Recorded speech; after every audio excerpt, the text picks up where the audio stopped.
وہ انسان دکھ کے ویرانے سے کبھی نہیں نکل سکتا جس نے اپنی خوشیوں کے لیے دوسروں کی جھولی میں دکھ بڑھے ہوں۔ نفرت ہمیں بہت مضبوط کرتی ہے، لڑنا اور آگے بڑھنا سکھاتی ہے۔ ہم جب بھی ہارتے ہیں محبت سے ہارتے ہیں۔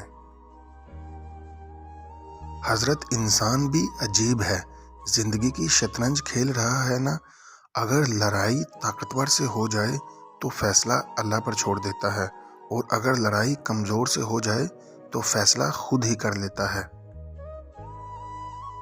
جینے کا مزہ تب آتا ہے جب ساری دنیا آپ کو ہارنے کا انتظار کر رہی ہو اور آپ کا رب آپ کو کامیاب کر دے۔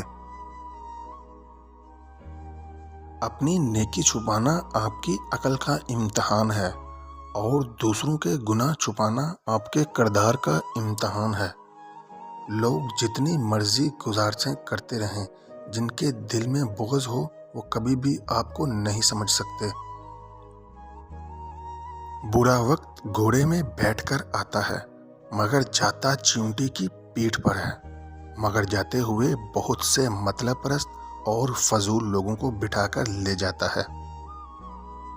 اگر آپ خوب کما رہے ہیں تو یقین جانیں اس میں آپ کی کوئی ذہانت اور صلاحیتوں کا کوئی کمال نہیں، بڑے بڑے عقل کے پہاڑ خاک چھان رہے ہیں۔ دوسروں سے بدگمان ہونے میں جلدی مت کیا کریں، کچھ چیزیں ویسی نہیں ہوتی جیسی دکھائی دیتی ہیں۔ ہر کہانی کے پیچھے ایک کہانی ہوتی ہے جو آپ کو معلوم نہیں ہوتی۔ سینے پر سرخ رگوں کا ہونا عقل مندی، بلند اقبالی اور شوہر سے محبت کرنے کی دلیل ہے۔